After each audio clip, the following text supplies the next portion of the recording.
Hello viewers, welcome to my channel মৌয়ের সাথে রান্নাবান্না।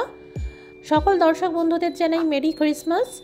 বড় বড় কেকের দোকান থেকে দামি কেক কিনে খেতে আমরা সকলেই পছন্দ করি, তবে সবসময় এটা সম্ভব হয় না। তাই বাড়িতেই খুব সহজে কোনো রকম তেল, ডিম বা বেকিং পাউডার ছাড়া খুব সহজেই বানাতে পারেন কম খরচে এই ক্রিসমাস কেক। এই ক্রিসমাস কেকে কোনো রকম ডিমের ব্যবহার করা হয় না বলে নিরামিষ দিনেও এই কেক খাওয়া যাবে।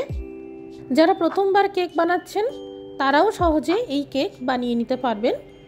আজকের রেসিপিটি ভালো লাগলে একটা লাইক করে দেবেন আর চ্যানেলটি সাবস্ক্রাইব করে নেবেন। আমি এখানে কেক বানাতে 10 টাকা দামের ওরিও বিস্কুটের ফ্লেভারটাই ব্যবহার করছি। আপনারা যে কোনো পছন্দসই ফ্লেভার দিতে পারেন, বা বাড়িতে যদি কোনো বিস্কুট পড়ে থাকে নরম হয়ে গেছে কেউ খেতে চাইছে না, সেটাও ফ্লেভারের জন্য ব্যবহার করতে পারবেন।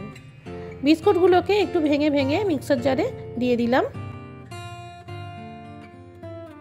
এরই সাথে স্বাদ মতো চিনি দিয়ে দিলাম, তবে খুব বেশি চিনি দেবো না, কারণ বিস্কুটের মধ্যে অলরেডি মিষ্টি রয়েছে। এখানে রুম টেম্পারেচারে রাখা দুধের ব্যবহার করতে হবে। খুব গরম বা খুব চিল্ড দুধের ব্যবহার না করলেই ভালো। অল্প করে দুধ ঢেলে ঢেলে মিশিয়ে নিতে থাকবো। খেয়াল রাখবেন দলা বা গুটলি যেন না থাকে, না হলে কেকটা খেতে ভালো লাগবে না। একটু ধৈর্য ধরে ভালো করে মেশাতে হবে যাতে কেকের ব্যাটারটা মসৃণ তৈরি হয়।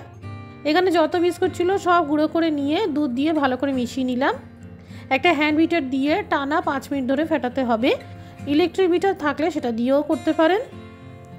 যারা বাড়িতেই হরেক রকম কেক বানাতে ভালোবাসেন, আমার চ্যানেলে বড়দিনের স্পেশাল প্লাম কেক, খেজুরের কেক, কমলা লেবুর কেক, চকলেট কেক ইত্যাদি সব রেসিপির আপলোড দেওয়া আছে। প্লেলিস্ট থেকে বা ডেসক্রিপশন বক্স থেকে লিঙ্ক পেয়ে যাবেন। এই কেক বানাতে বেকিং পাউডারের দরকার লাগবে না, এই রকম 1 প্যাকেট ইনো থাকলেই হবে। এতে কেক খুবই স্পঞ্জি তৈরি হয়। যদি বড় সাইজের কেক বানান তাহলে 1.5 থেকে 2 প্যাকেট মতন দিতে হবে। ইনো দিলে কেকের ব্যাটারে লবণ দেবেন না, কারণ ইনোতে অলরেডি সামান্য করে লবণ থাকে। এই ইনো দেওয়ার সঙ্গে সঙ্গেই কেক বেকের জন্য দিতে হবে, ফেলে রাখা যাবে না। কড়াই বা কুকার যেটাতে করবেন 5 মিনিটের জন্য প্রিহিট করে নিতে হবে। কেকের মোল্ডে অয়েল ব্রাশ করে নিয়ে একটা পেপার আটকে দিয়েছি।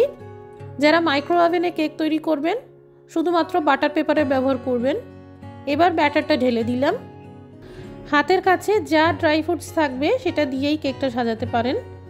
আমি কয়টা টুটি ফ্রুটি, কিশমিশ, হোয়াইট চকো চিপস, আমন্ড বাদাম আর চেরি দিয়ে সাজালাম। এগুলো কেকের জন্য আলাদা করে আমার কাছে থাকেই, তবে এই সব ড্রাই ফ্রুটস অপশনাল। হাতের কাছে না থাকলে আপনারা পছন্দসই যে কোনো ড্রাই ফ্রুটস দিয়েই কেকটা সাজাতে পারবেন। প্রিহিট করে নেওয়ার পর এই কেক মোল্ডটা আস্তে করে স্ট্যান্ডের উপর বসিয়ে দিলাম। 40 মিনিটের জন্য বেক করে নিতে হবে। 40 মিনিট হয়ে গেছে। বাইরে থেকে কেক একদম তৈরি, তবে একবার ভেতর থেকে কেক কতটা তৈরি হলো সেটা চেক করে নেব। একটা স্টিক ঢুকিয়ে এইভাবে চেক করে নিতে হবে। স্টিক একদম ক্লিয়ার, অর্থাৎ কেক ভিতর থেকেও বেক হয়ে গেছে। কেক মোল্ডটা সম্পূর্ণ ঠান্ডা করে নিয়েছি। এবার আস্তে করে ডিমোল্ড করে নেব।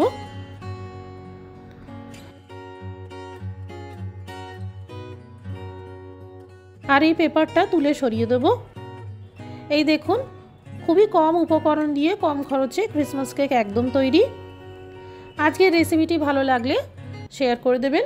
সবাই ভালো থাকুন, সুস্থ থাকুন আর বড়দিনে অনেক অনেক আনন্দ করুন। Thank you for watching.